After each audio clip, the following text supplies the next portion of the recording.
विधाता अर्जुन से दोबारा मिलने का अवसर प्राप्त नहीं हुआ आर्य।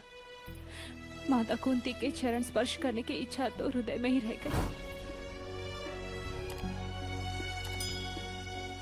रुक्मणी, पीछे देखो।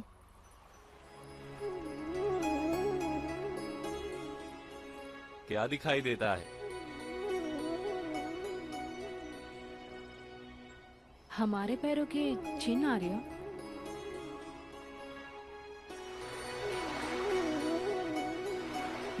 वो देखो, वो चिन्ह तो पानी में धुल गए रुक्मणी।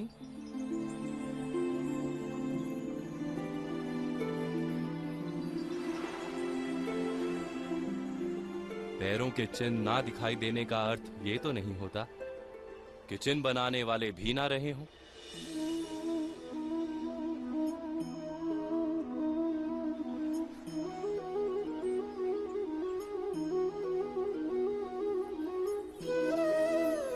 इसका मतलब पांडव जीवित है? पता नहीं, किंतु यदि वो जीवित हैं, तो मुझे शीघ्र ही उनसे मिलना होगा। किंतु वो जीवित है या नहीं, इसका उत्तर आप क्यों नहीं दे रहे आर्य?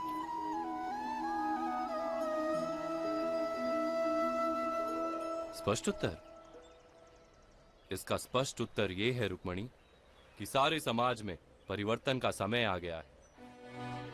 मगध से मत्स्य तक, कुरु से विदर्भ तक दृष्टि डालो।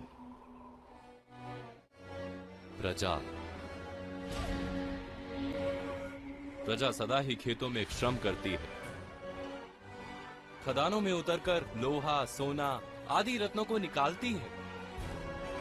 पत्थरों को तोड़कर भवन का निर्माण करती है। अर्थात सारी संपत्ति को जन्म देती है प्रजा।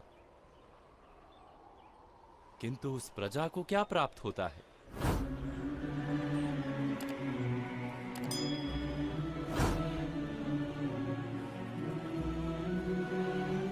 उन्हें प्राप्त होती है भूख, दरिद्रता, अन्याय,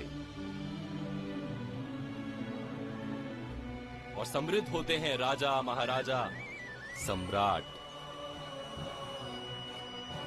कोई ऐसा राजा देखा है जिसने अपनी प्रजा के विषय में कुछ सोचा हो, उनके सुख के विषय में कुछ सोचा हो, उनके कल्याण के विषय में कुछ सोचा हो?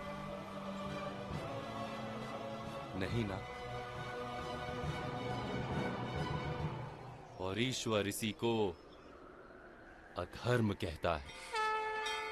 और जब ये अधर्म बढ़ता है, तब संसार का कल्याण करने के लिए ईश्वर ऐसे लोगों को जन्म देता है जिनके हृदय में धर्म वास करता है।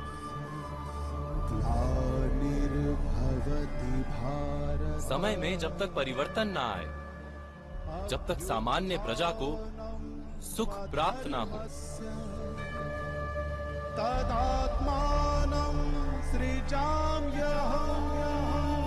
तब तक ईश्वर के भेजे हुए उन महापुरुषों की मृत्यु नहीं होती रुक्मणी।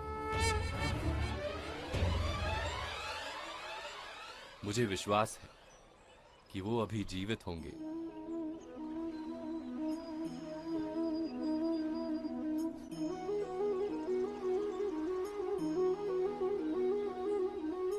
और मैं उनसे शीघ्र ही मिलूंगा, पांचाल में।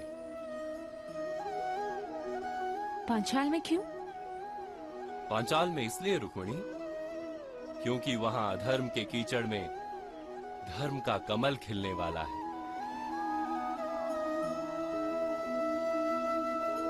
ऐसी शक्ति वहां पर जन्म लेने वाली है जो समस्त आर्यवर्त का भविष्य बदल देगी।